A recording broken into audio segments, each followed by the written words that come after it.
Now, Yvette Fielding is well known as Blue Peter's youngest ever presenter, but it is her fascination with the supernatural that has made her a big name in the world of paranormal investigation. Yeah, 25 series of Most Haunted Yvette has done. Now she's written a book about her own encounters with ghosts, which she's going to tell us all about in just a moment. But first, let's see her in action. Hello, I'm Yvette Fielding and welcome to Most Haunted. Can you hear us? Can you see us?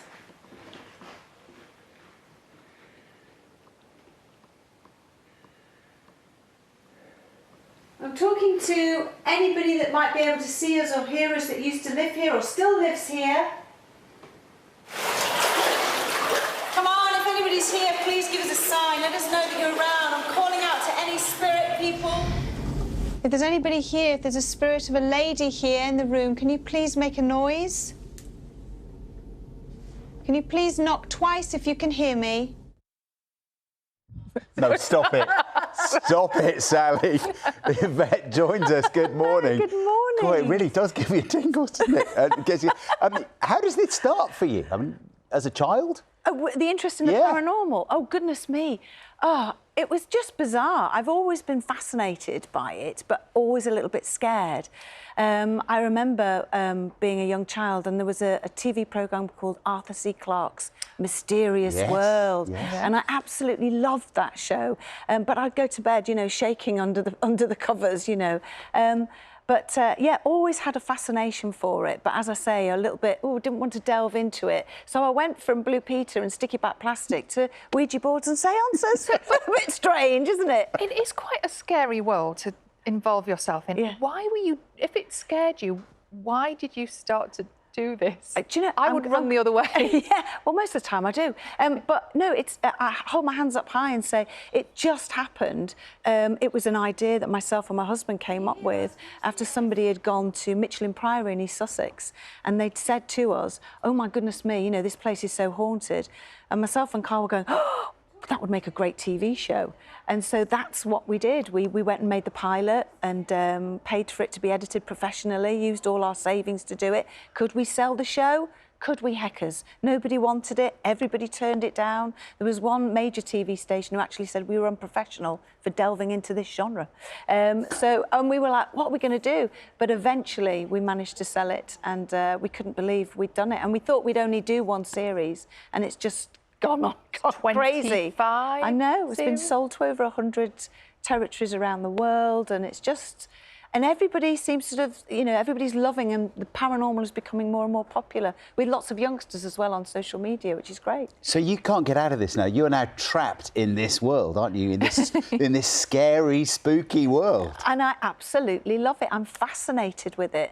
I'm absolutely, it's like a roller coaster ride. So you'll go into a haunted location and you'll have all sorts of weird stuff happen, and then that night you'll be driving home shaking, going, oh my gosh, you know, that was absolutely terrifying. And then the next morning you're going, when are we going back? Oh, you can't help yourself. It's like an addiction. Look at your face. Looking at me like... Why would you put yourself through it? Because you know, they switch off the lights, they you know, open the windows and say, right, Yvette, we're going to scare you senseless. But I love looking at the science side of things. I like looking at why are these things happening? Why are people seeing all these things? You know, we're not all crazy. There are millions of people around the world that have had some kind of paranormal experience, and that's the side of it I love. Tell us the science then. The science? Yes. Oh, there's lots to it. Okay. So the science is, you know, it's poltergeist activity. What causes it? Is it high levels of EMF?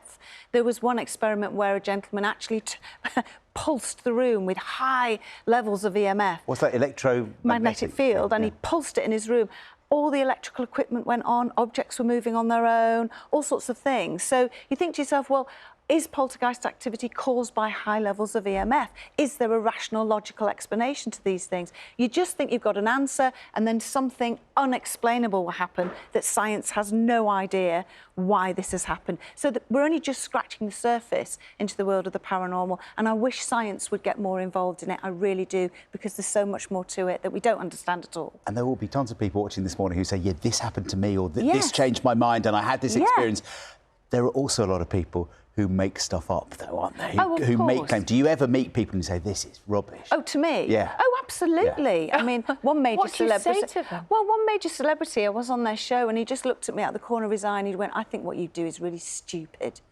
You know, and I was like, oh, OK, how incredibly rude. But you just sort of brush over. No, I meant the people, the contributors, people who have a theory and a claim that they're seeing something or they're sensing something. Do you ever go to a location and think, actually, this is just an exaggeration? Oh, I see what you mean. Yeah. So they're sort of making it up. Yeah. Well, absolutely. We make sure, every location we go to, we make sure we do our due diligence. We make sure that we research. We make sure there are loads of eyewitness accounts. Because sometimes you can go to a location, you're quite right. You know, people have made things up in a pamphlet, for instance, to sell to the public. So people will go to that location and go, ooh, it's haunted. And it's not really.